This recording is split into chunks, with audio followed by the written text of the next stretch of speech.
RCF.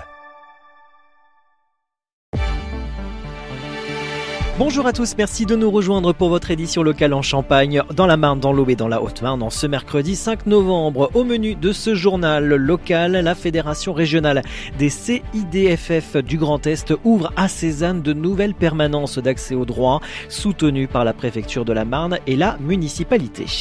La rentrée 2025-2026 a été l'occasion pour les étudiants de l'Institut catholique de Paris, campus de Reims, de s'approprier de nouveaux espaces après une nouvelle série de travaux effectués ces derniers mois. Une adaptation en douceur pour le bien-être des étudiants et des personnels. Mais tout d'abord, un point sur la météo près de chez vous pour aujourd'hui en Champagne. Selon Météo France, il fera beau mais il fera frais ce matin. En tout cas, des températures qui varient entre 4 et 6 degrés ce matin et des températures qui iront jusqu'à 17 degrés pour les maximales.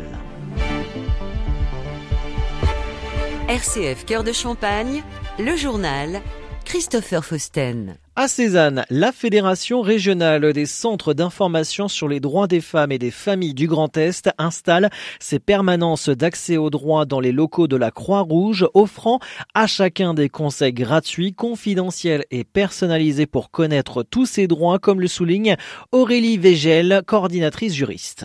Les permanences d'accès aux droits, ça fait partie des missions premières de tous les CIDFF.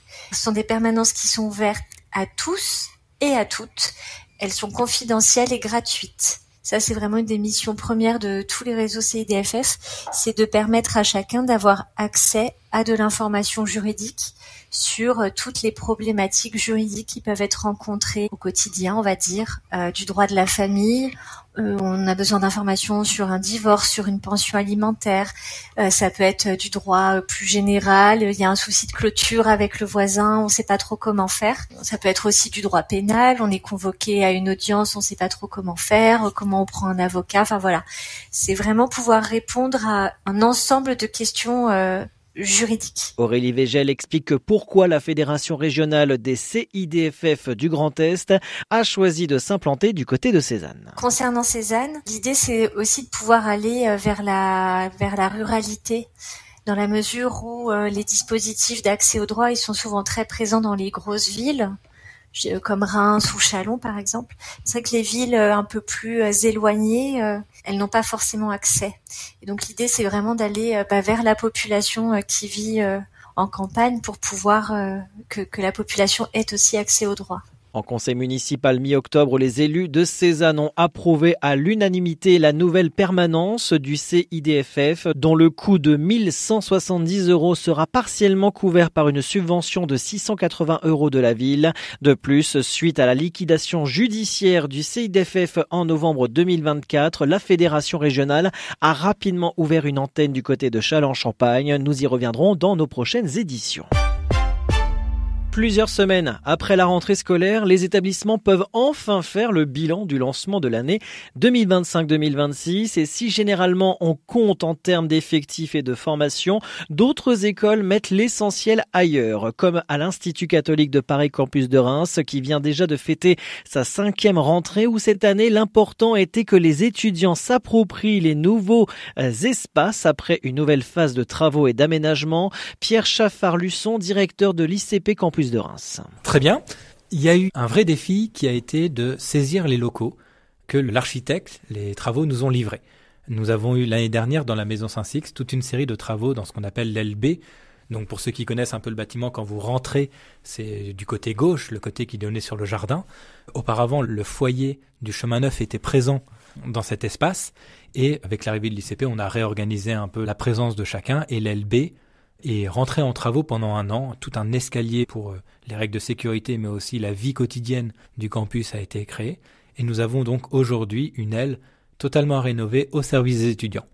Donc la rentrée, ça a été l'objectif de se saisir de cet endroit et d'y habiter. Parce que vous avez les plans très bien et très intéressants de l'architecte, qui prévoit telle salle, tel espace, tel flux de circulation. Et puis après, vous avez la réalité, les étudiants qui se saisissent du lieu, l'administration qui y travaille, les enseignants qui donnent leurs cours dans les salles de cours. Et donc tout ça, en fait, est passé du plan à la réalité, et ça a été vraiment une vraie joie d'un côté, et aussi un vrai défi, parce qu'on a découvert que l'idée qui était très très bien sur le papier, en fait, en réalité, elle devait s'équilibrer un peu différemment. Et ça a été un vrai challenge d'être attentif aux différentes choses. Je donne un exemple, mais assez amusant. La première semaine, les étudiants sont restés dans les espaces où ils étaient l'année précédente. Et donc, ils ont remonté toujours la même information que l'année dernière. On manque un peu de place. Effectivement, on avait retiré des chaises, on avait retiré des tables. Et il a fallu leur indiquer, je dis pas par la main parce qu'ils sont grands, mais en tout cas, leur montrer les nouveaux espaces, cette grande salle par exemple, au rez-de-chaussée de l'LB, le forum, pour les accueillir.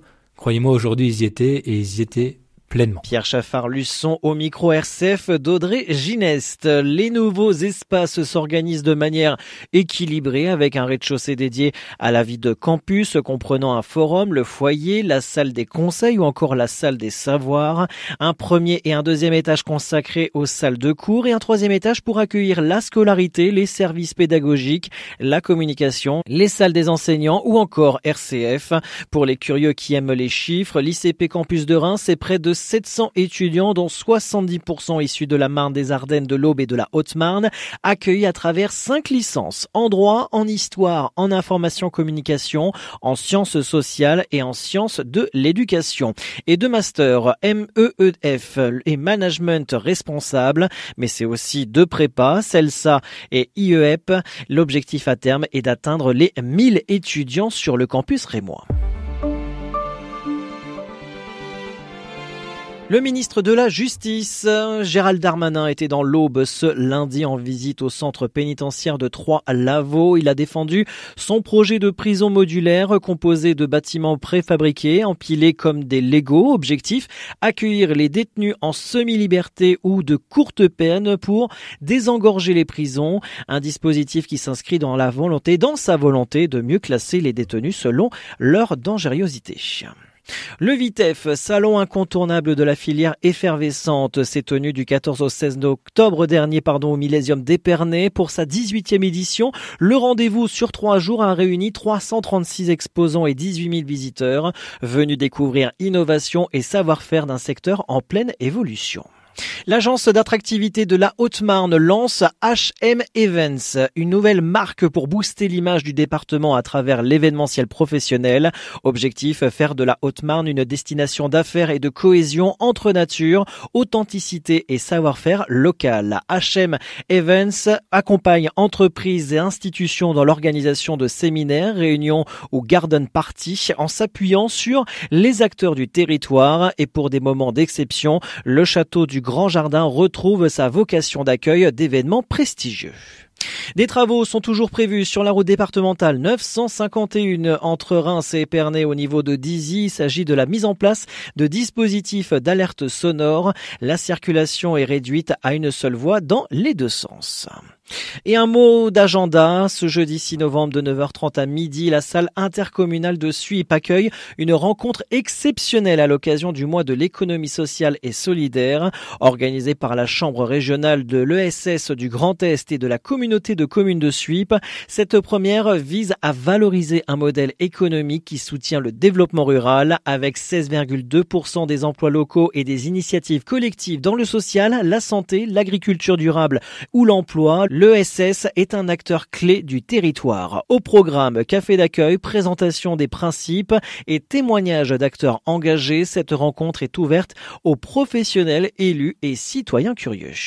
Fin de cette édition locale en Champagne. Merci de nous avoir suivis de votre fidélité. L'actualité en continu sur les réseaux sociaux de RCF Cœur de Champagne. Très bonne matinée à tous.